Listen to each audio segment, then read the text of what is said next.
last lecture, I dealt with sources which were Tamil accounts on the so-called Sangam and post-Sangam period. Let us now turn our attention to foreign accounts. These also provide valuable details about the Sangam society and polity. Now, foreign literary sources would include Periplus Marius Erythraean, Ptolemy's geography, Pliny's natural history, and even Megasthenes' Indica, which is used now and then to invoke some reference. Accounts by Chinese traveller Xuanzang, Ceylonese books Mahavansh and Dweepvansh are also used, especially in fixing the date of the Sangam period.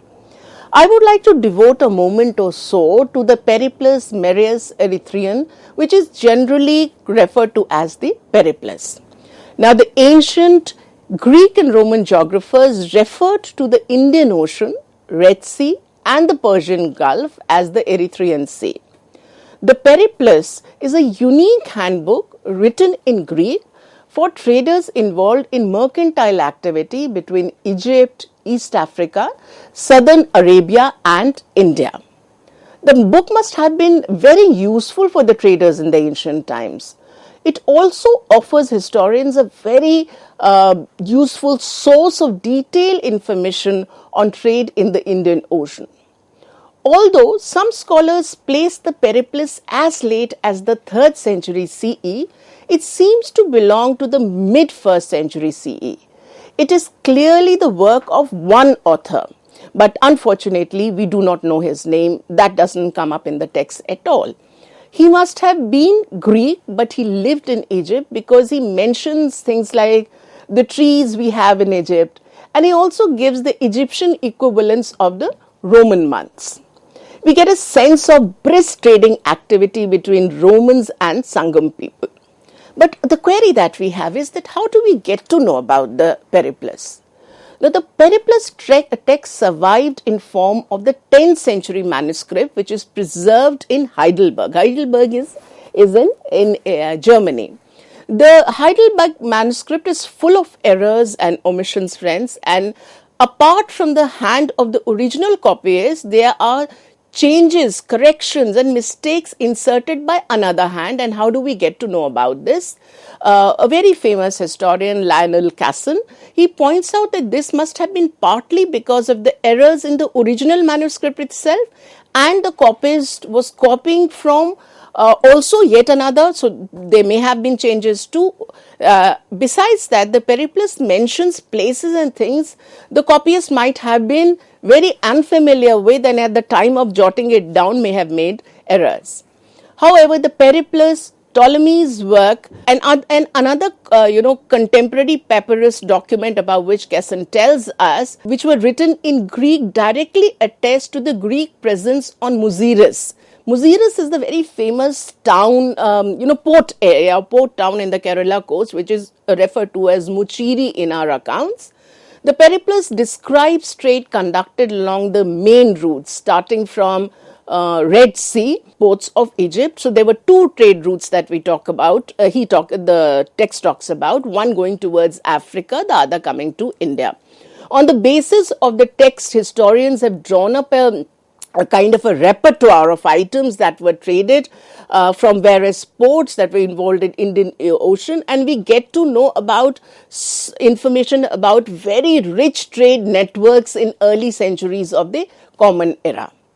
I would like at this point to make an assessment of the literary sources that we have for the Sangam period, the Sangam and the post-Sangam period, or what we refer to as the early Tamilakam.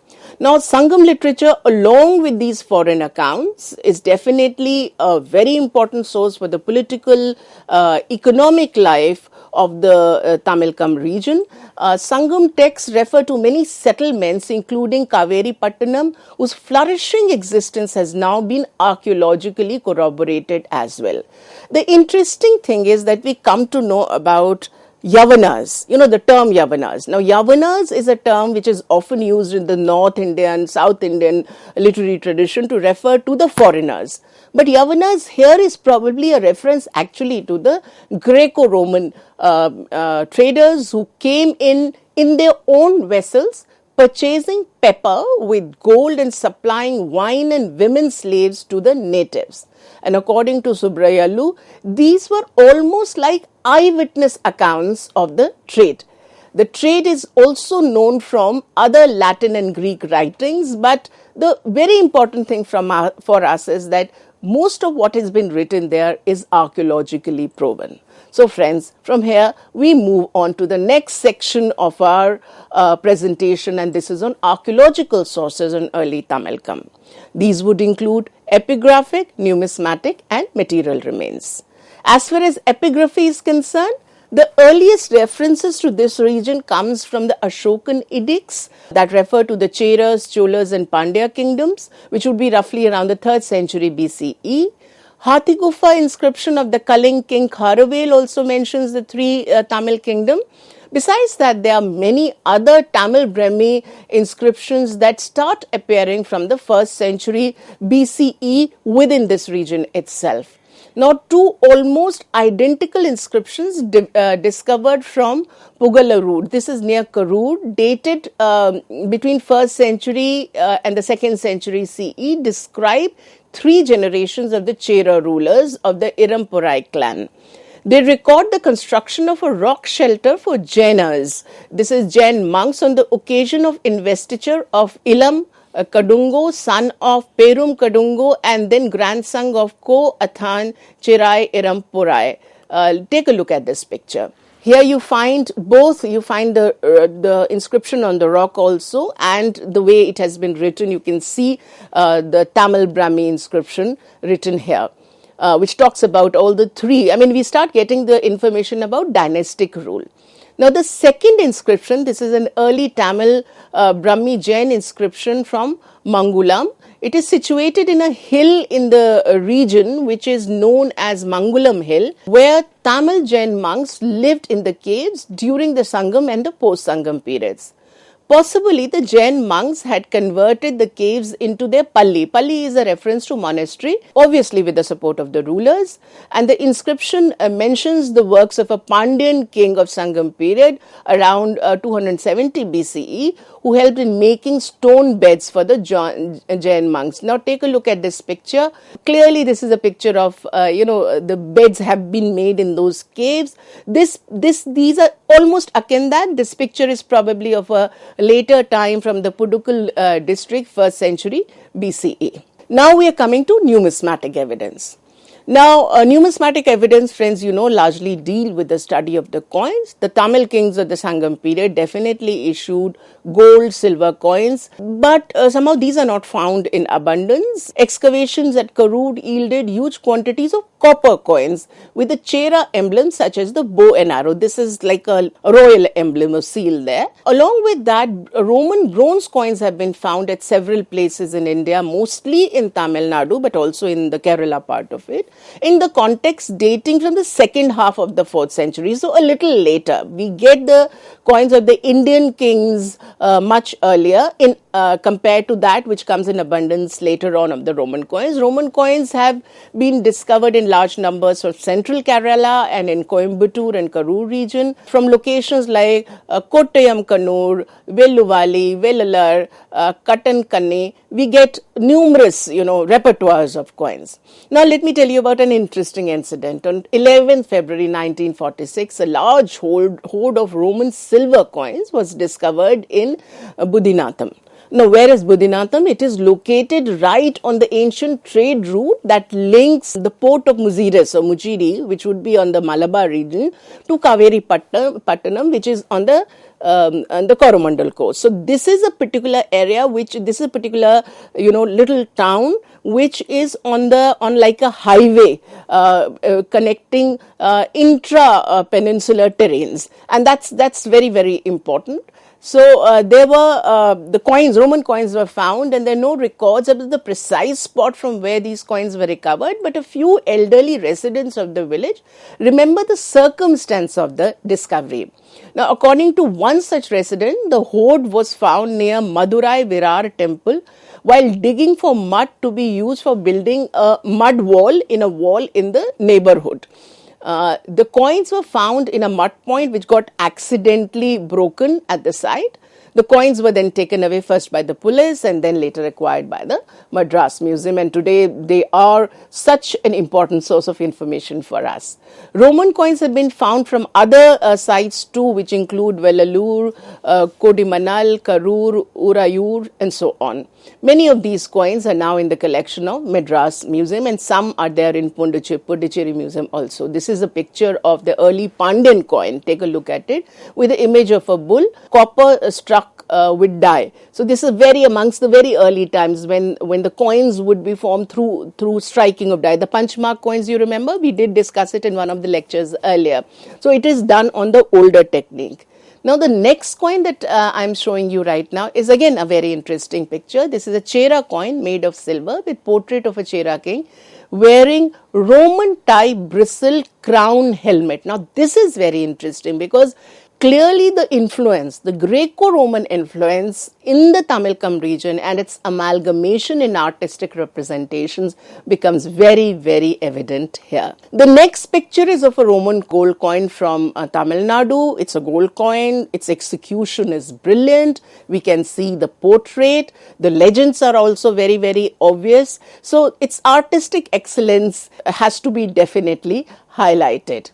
Compared to that, we do get a few gold coins, but the number of coins that the copper and bronze coins, and here is the example of a copper coin hoard that you can see here, gives us a very good idea. If you have coins, friends, in silver, copper, bronze, it means that the monetization of economy was increasing, and copper and bronze coins, or even coins of a lower denomination, means that it has reached the lowest level of the society as well.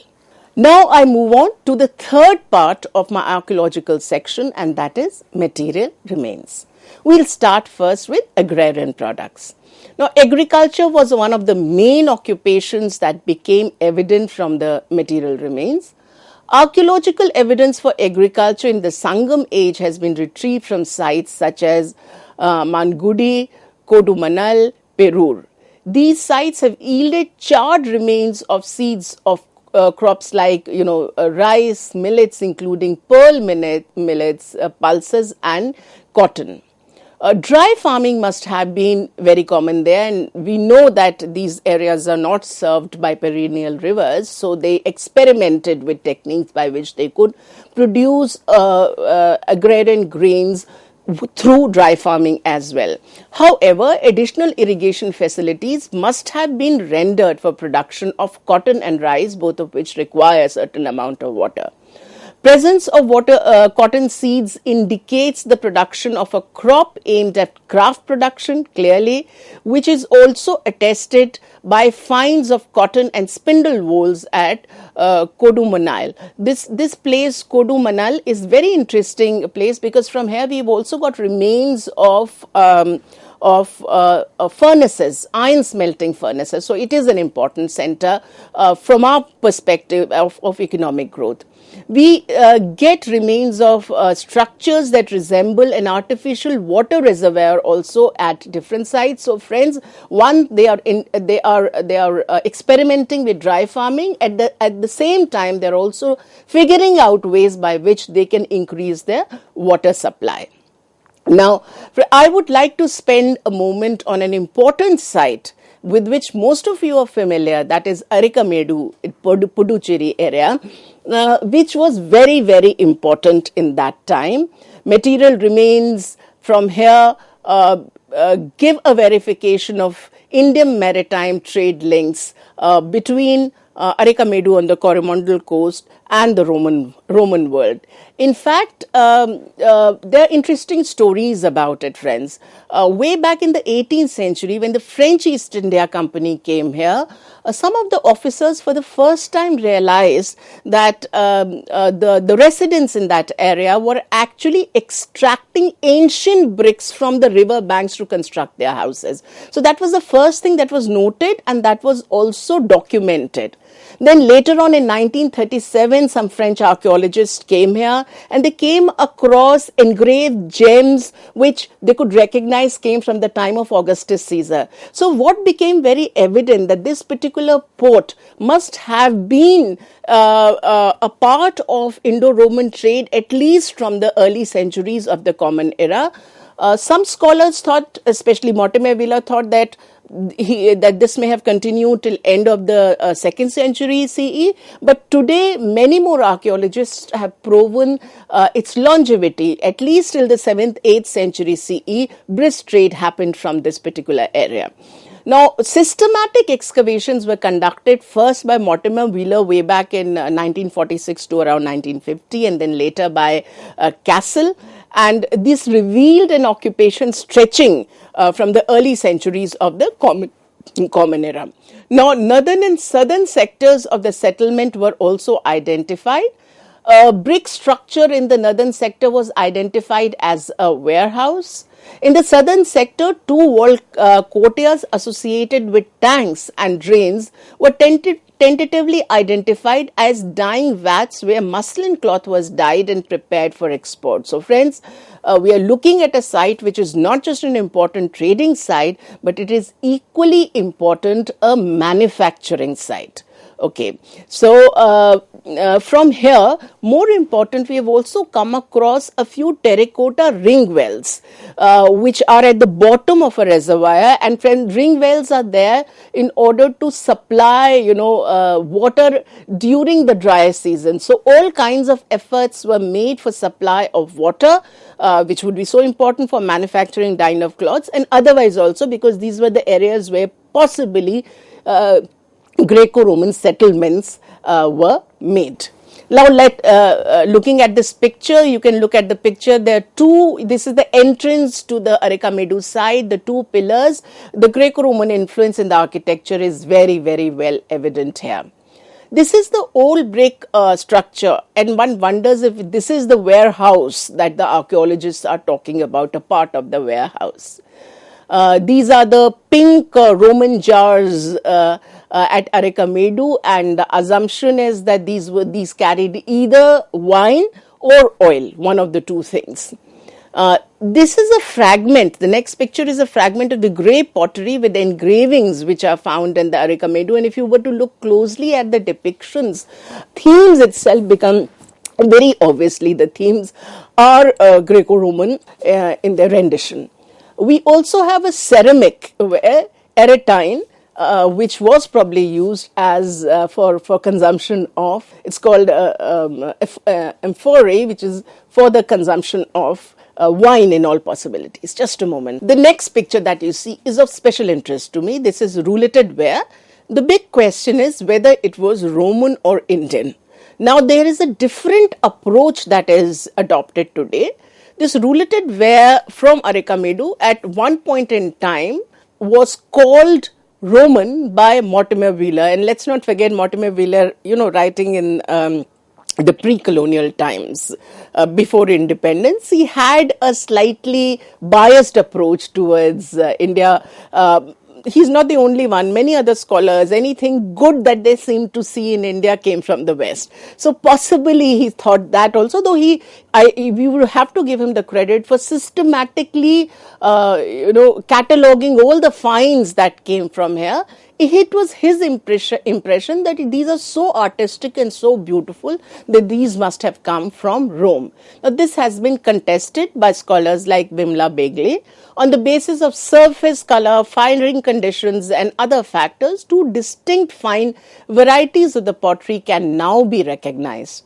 The date given is approximately 2nd century BCE to the late 1st century CE.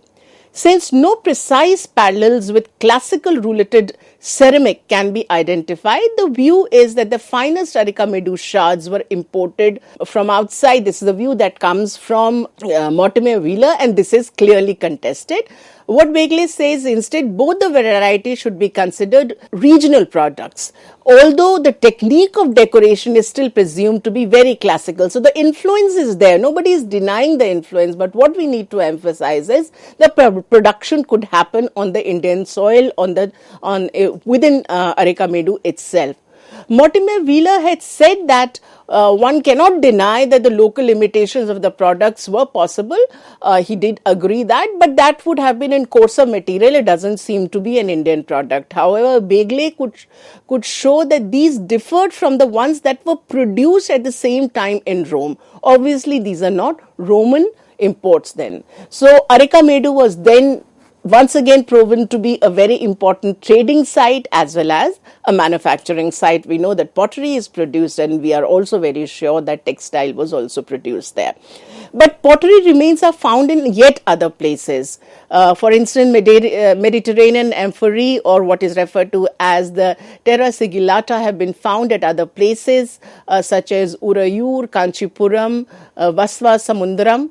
And a most important fact we need to remember is that recent researches that have happened under the leadership of E. Odeli have shown that such wares were produced of local material or from material from North India, especially in places such as Kiladi. Kiladi is in the interiors, and Alaggan Kulam is on the coast, and Alaggan Kulam was involved in several trade routes. Its role in the connective tissue of Indian oceans, even prior to the Roman trade, cannot be denied. The typological analysis that our scholars have been able to, inform us about, give us an idea of identification of different pottery of classes, suggesting the presence of local production along with possible imports and imitations. Pottery shards included common Indian vessels, fine wares, and even luxury items. So we have a mix of things, friends. We have things, of course, for trading purposes. Most of the things that would be manufactured would be luxury items, but at the same time, we also have presence of material that must have been consumed by the local population. So, friends, so far we have discussed sources at some length. Now we need to conclude our presentation. Sangam and post-Sangam periods, or what we refer to as the early Tamilakam, is a very well-researched period. We have literary sources in the form of poetry, grammar works, epics that have helped construct the period's geography, polity, and economy. Interestingly, all this is very well substantiated with accounts from outside, but more important, that a point that we need to emphasize is that there are no dearths of archaeological evidences of all types that in turn give us a sense of contemporary polity, economic exchange, and levels of material growth. Thank you.